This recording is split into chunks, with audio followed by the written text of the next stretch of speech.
This segment is sponsored by Mattson Financial Services. What does high net worth mean in today's economy, where owning a car, a house, maybe 2 cars, and a healthy 401k might push your net worth into a tax bracket considered high net worth, at least to the government? Well, if that's you and you're nearing retirement, what are you supposed to do? Joining us today to discuss are Taylor and Laurel Stewart. They are the husband and wife team from Mattson Financial Services, a firm that's been helping people retire successfully for decades. You could also catch, boy, I make that sound like, you know. You can also catch them on their radio show, Money Mentors. All right, it is good to have you here. What does high net worth mean? Well, I think like you were talking about there, a lot of people might think, oh, I'm not high net worth.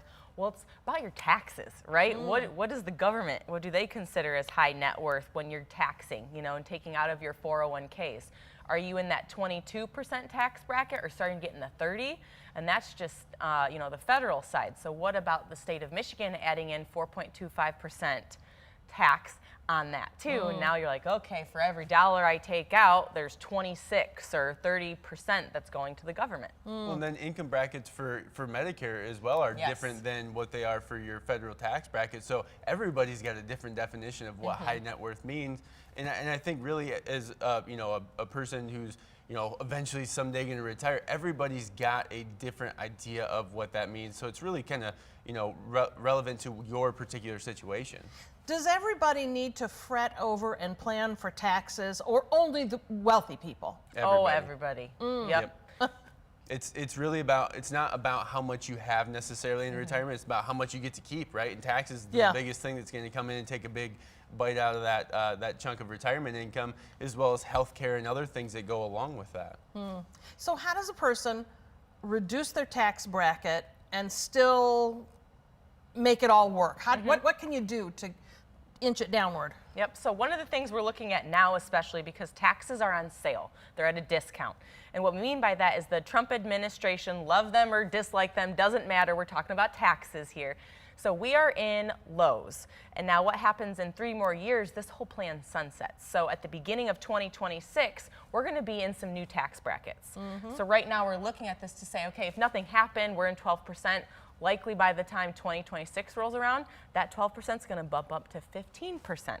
So you can just see how that 3% is really going to make a difference. So what we start looking at is saying, okay, let's look at your different qualifications of money. Let's say you have a 401k or an IRA. Those are pre-tax. You haven't paid tax on it yet. So what can we do to then look at your current tax bracket and fill that up without going into the next one?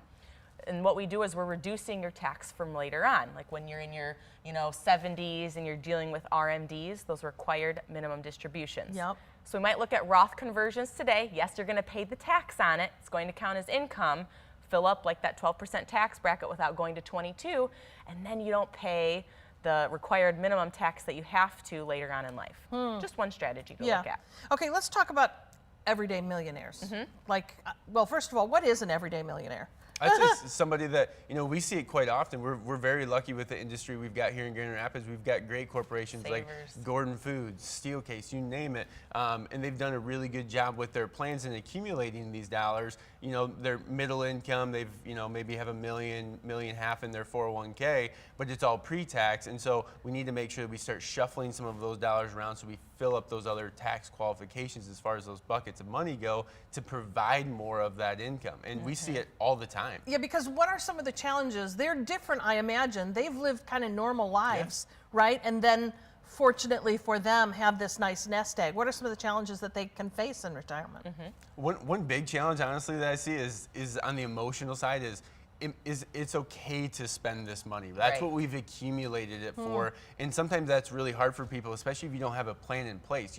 There's a lot of uncertainty. There's a lot of stressors out there. We've got high inflation and tax talk, and healthcare continues to go up. And so if you don't have that plan, it doesn't really give you the warm and fuzzies when it comes to retirement. So having that plan in place, first and foremost, is paramount. All right, get those warm and fuzzies. Good information. Okay, now, if you want one of those enhanced retirement plans from Mattson Financial, they have a special offer for you. If you're nearing retirement or already there, you've saved $250,000 or more, the Mattson team will sit down with you and create a comprehensive retirement plan.